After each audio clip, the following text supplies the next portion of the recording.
Men take on the nature and the habits and the power of thought of those with whom they associate in a spirit of sympathy and harmony. Hello, I'm Carla, psychotherapist and mindset coach, and on this channel, I help you get unstuck and reach your goals by exploring topics that shift your mindset so you can live your highest potential. We are continuing the reading of Think and Grow Rich by Napoleon Hill, and I'll be reading from the condensed version, Think and Grow Rich in 10 minutes a day. We are on chapter 9, The Power of the Mastermind, the 9th step toward riches. Organized effort is produced through the coordination of effort of two or more people who work toward a definite end in a spirit of harmony. Power in numbers. Men take on the nature and the habits and the power of thought of those with whom they associate with in a spirit of sympathy and harmony. Who and what are we surrounding ourselves with? Because we take on the nature and the habits and the power of thought of those with whom we surround ourselves with. I'm just coming back today from an amazing 2-day weekend. Well, really, I was there for 5 days in Virginia, in Wise, Virginia, which is the home of the Napoleon Hill Foundation and the home of the Napoleon Hill Archives. I'm with the Napoleon Hill Institute and I'm one of their certified coaches. So we all work together to really bring Napoleon Hill's philosophies to life. And I got to sit at Napoleon Hill's desk. We got to see original manuscripts, amazing programs. He was such a prolific writer. Stuff that this world knows nothing about, but we are going to bring it to the world. I'm coming to this material with fresh eyes and just a renewed excitement about the philosophies of Napoleon Hill and everything he taught. All right, let's get back. It is said that we are the average of the 5 people with whom we spend the most time. Our inner circle profoundly affects our self-confidence and sense of self, as can be seen with the fear of criticism. Our mindset and general attitude toward life, our ability to respond productively to challenges, and our ability to cultivate, organize, and act on specialized knowledge. That's something that was coming to me too. This weekend, this last 5 days, I was surrounding myself with amazing people. We were masterminding every single day. It was a group of like-minded people. It was all certified coaches from the Napoleon Hill Institute, but it was like if you've ever gone to like a personal development seminar, the energy is so high and you're just swimming in it. And then when we get home, we're like, oh, where is everybody? But that's why it's so important to continue this study, continue to network and mastermind with like-minded people who are positive, people that are working towards their goals, because those are the habits we will take on. Those are the thought patterns we will take on. That's who we will become. So who are the 5 people closest to you? What are your conversations like? How do you think when you're with them, when you're away from them? This is so powerful. Carefully selecting those with whom you spend a lot of time is an important ingredient for success, but we lack complete control over the makeup of our family, coworkers, and others who participate in the same activities as us. However, the most important associations in your success journey that are in our control, aside from our marriage partner, are those in our mastermind group or alliance. As revealed in chapters 4 and 6, the mastermind is a small group of individuals who complement your abilities and expertise by compensating for your gaps and weaknesses with their specialized knowledge and by helping you hone your strengths. It is much narrower than your network, and it is characterized by regular meetings, see chapter 6. It is the most important professional alliance you will have, and so you must select its members very carefully, not based on whom you like, but whom will most benefit your success journey and keep you focused and committed to your plans. As discussed in chapter 6, all members must collaborate in an actively maintained spirit of harmony to ensure the principles function effectively. It's so important. He's telling us right here, whoever you select for your mastermind, your weekly regular meeting, don't have it be your friends. Don't have it with people who you just like. Of course, it's important to like and feel good around your mastermind partners, but mostly the people that we surround ourselves with, coworkers, friends, family, are not the best mastermind partners. With the exception of your spouse, or if you're with a partner, those are actually the best people to have masterminds with. But the mastermind is not to make friends, to chit chat, to have it be a therapy session, to complain. It is a very structured meeting, and I see a lot of people get this wrong. So you know what I'm gonna do? I'm gonna make a whole video, which I've promised for a while now, on how to set up a mastermind, maintain a mastermind, and how to run a mastermind. I've taught so many people how to do it. I've jumped on Zoom calls and walked them through it, set them up for success, and then they're good to go. So I'm just going to make a video so anybody can watch how to start a mastermind and what do you do in a mastermind. I've been a part of 3 really amazing masterminds over the last 3 years, and it's a commitment. You must make it a priority. People who don't make it a priority, who drop off, they kill that spirit of harmony because it's momentum. It's showing up up for yourself. It's letting yourself and your mastermind partners know that it's a priority and you schedule around it. You don't just have it there and like, oh, sorry, I can't make it this week because I'm going to my kid's baseball game. You knew that this mastermind meeting was there, so you knew ahead of time to work your schedule around that. So stay tuned for that video. The mastermind principle is the secret to amassing power. Like persistence, power might seem like a hazy concept, too abstract to be attained through concrete steps.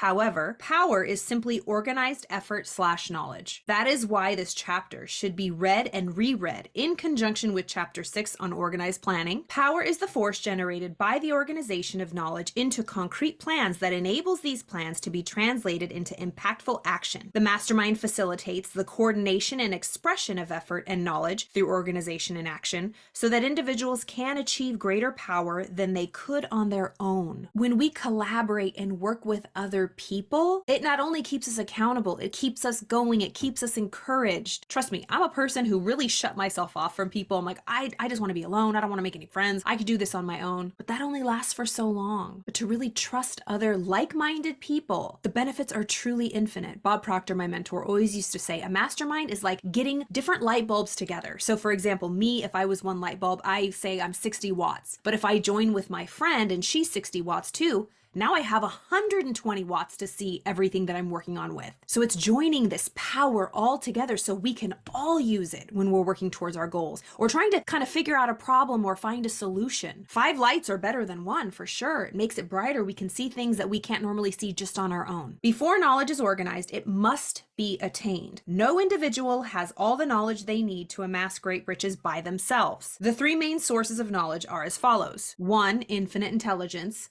2, collective knowledge. 3, experimentation. Infinite intelligence. Inspiration is the flash of knowledge that comes directly from the guiding power of the universe working in conjunction with the creative imagination, what Hill calls the sixth sense. The mind channels inspiration through the creative faculties when you condition it to vibrate at a higher plane. Let's read that again. The mind channels inspiration through the creative faculties when you condition it to vibrate on a higher plane. And he talks about the creative imagination in the sixth sense in chapters 5 and 13. I already did a video on chapter 5, but I encourage you to read these principles. They work so well together. And so what he's saying is when we condition our mind to vibrate on a higher level, we can see more. When we were in the training this weekend at the Napoleon Hill Foundation, every morning we would read together. We studied Think and Grow Rich, and we were on the chapter of sexual transmutation of energy. And we were talking about this drive that we can use it to fuel our creative imagination. And by raising our vibration, it literally raises us up to a higher level that we can see.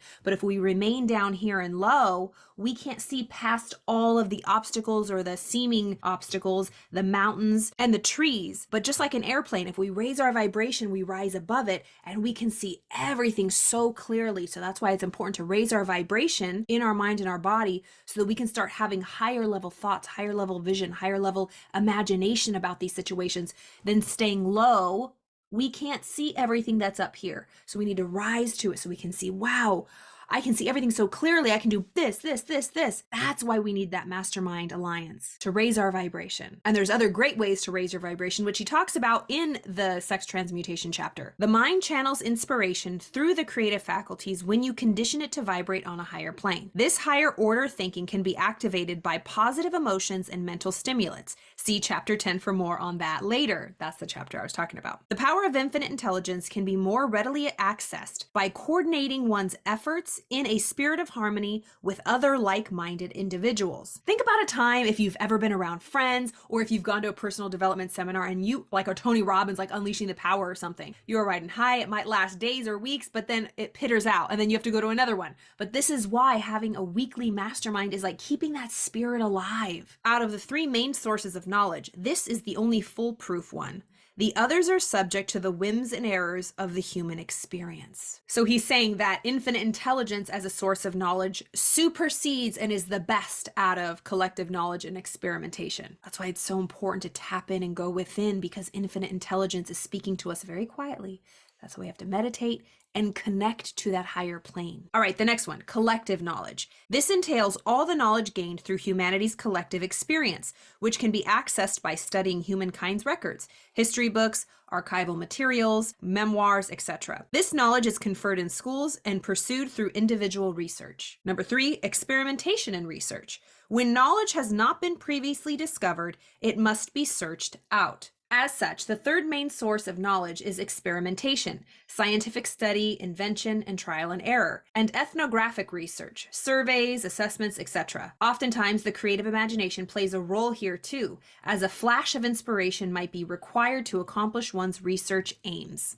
Courting riches. I love this little excerpt from this book. Bob had printed it out and he sent it to all of us when we studied with him. It says, "There exists a great unseen stream of power, which may be compared to a river, except that one side flows in one direction, carrying all who get into that side of the stream onward and upward to wealth, and the other side flows in the opposite direction, carrying all who are unfortunate enough to get into it and not able to extricate themselves from it, downward to misery and poverty." He's saying that there's this unseen force and it works like a river. One side of the river carries everybody in the direction onward and upward to wealth, and the other side of the river carries people downward into misery and poverty. This is a state of mind. So just think that there is a river flowing in your mind every single day. What side of the river are you flowing on? Are you on the side of wealth, moving onward and upward? Or are you on the side of poverty, falling back into misery and poverty? Remember, we can't hold two thoughts at once, meaning two types of thoughts.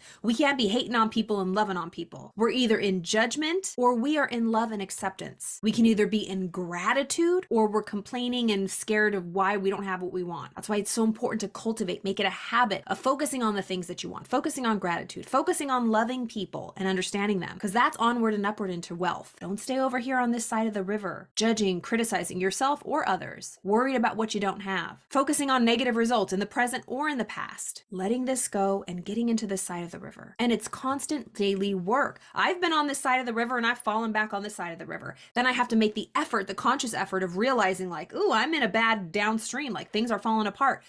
I'm the one that has to make the effort to jump into this other side of the river onward and upward. The mastermind principle brings two primary benefits. 1, economic advantages. 2, psychic advantages. Economic advantages. A mastermind group will produce economic advantages through the coordination of its members' effort. Individuals can form alliances, provide networking opportunities, supplement each other's knowledge, and combine efforts in other ways as to increase one's power and momentum toward translating desire and material riches. I was just doing that this weekend. For example, my specialized knowledge is in video production, how to edit and all that sort of thing. So I was helping my mastermind members with that aspect, and they were helping me with the business side, how to really talk to people about the service we're offering and providing. Really, we're selling a product that is life-changing, but I don't have specialized knowledge in that. So they were coaching me on how to truly present this material and offer it to people, and I was teaching them how to edit videos. And that's the great thing about masterminds, because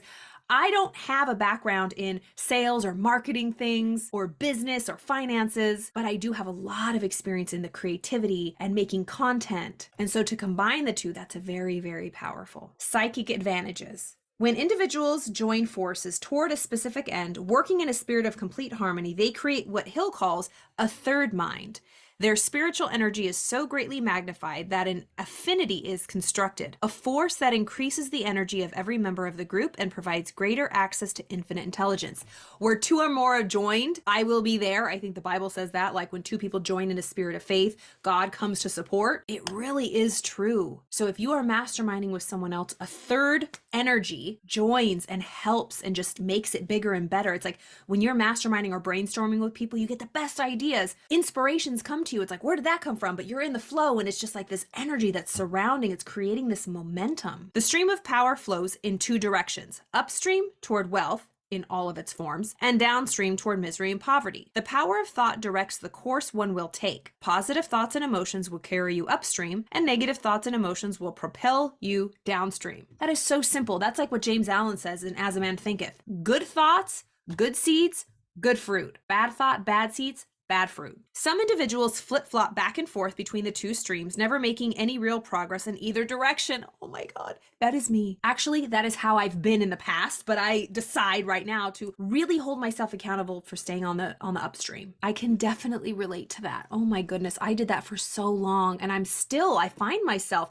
it's like this battle back and forth. Some individuals flip-flop back and forth between the two streams, never making any real progress in either direction. So that's true. Like, I've been on the downstream and I've like hit rock bottom and I've like, gone to some trouble, but it hasn't been that bad, right? I've always been able to keep myself afloat. But also I've been on the upstream. I've had successes. I've had amazing things happen, but it's never really gotten broken through to like what I know I'm fully capable of. So right here, he's explaining me, even me. I study this all the time, but it's so good to study this because it's like, if I don't make a decision to stay on the upstream, I'm going down, period. And I might flip-flop back and forth so that I kind of just stay in the middle, but I'll never rise to my highest potential. And I'll never get all lowly, and be homeless either. But most people stay in the middle. Yes, of course there's a homeless population. And there's another population of people who reach the greatest heights we all look up to. But the majority of people are right there in the middle because what he's saying, we flip-flop back and forth on those two streams, never making any real progress. Wow. You have the opportunity to grab the oar right now by acting on the principles of success detailed in this book and utilize the driving force of organized knowledge and effort to convert the energy of desire into physical reality. You simply need definiteness of purpose, intense desire, well-conceived and thoughtfully implemented plans, and the support of your mastermind group. These elements combined will attract opportunity, riches, and other positive manifestations of well-being into your life. You have to court riches like a desired romantic partner, attracting them through thought and action. Poverty, on the other hand, comes to anyone. Oh, this is so good. Court, for anybody who's young, it's like to date, to love, to really attract it, to dress up for it, right? It's like you have to court, you have to romance your dreams and your riches and the things that you want. You have to court riches like a desired romantic partner, attracting them through the thought and the action. But he says poverty, on the other hand, comes to anyone. That is so true. It takes no effort to be poor. It literally takes no effort to be poor, but it does take effort to be rich. And I'm not even just talking about monetary things. Rich in every way, rich in your relationships, rich in your career, rich in your purpose, rich in your health, because there definitely is poverty in relationships, poverty in you sharing your gifts, poverty in your career, poverty in health. My goodness. So he's saying right now we can make the decision to take the oar of our ship and stick it in the water and jump over to the side that we want to be on.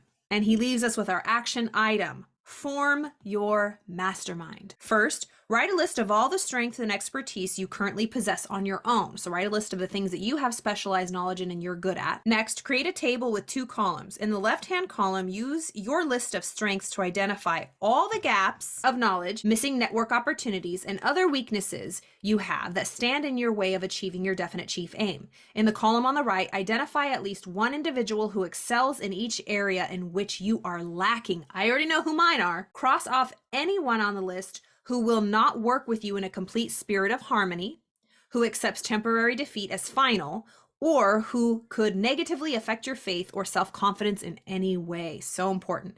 So first, write a list of your strengths. Second, write a list of other people who have those strengths. And then cross off any name that you wouldn't want to work with. People who wouldn't work with you in a spirit of harmony, or who might make you feel less than and really, deplete your confidence, because you can't have any of that when you mastermind. Invite the remaining people on the list to join your mastermind group. Schedule 2 meetings with them this very week in order to begin organizing knowledge and creating and refining plans for translating desire into riches. Yes. You are going to start a mastermind this week. So follow the steps that Napoleon Hill is telling us. Write a list of your strengths. Then write a list of where you need more strengths, where you need help, the gaps, the things that you don't know how to do, that you need to get better at in order to succeed in your goals and dreams. For example, maybe you really have a desire to share your message, but you don't know how to edit, you don't know how to post, you don't know how to use social media. Find someone who's really good at it. Write the list of all the people that have the skills and the specialized knowledge that you don't. Then out of that list, after you cross off all the the people that you don't think would be in a spirit of harmony with you. The remaining, reach out to them and have them be in your mastermind group. And he's saying meet 2 times this week. Maybe you want to set it up, what time you guys are going to meet, and then start your first group. I'll go into this in detail in the mastermind video that I'm going to do, but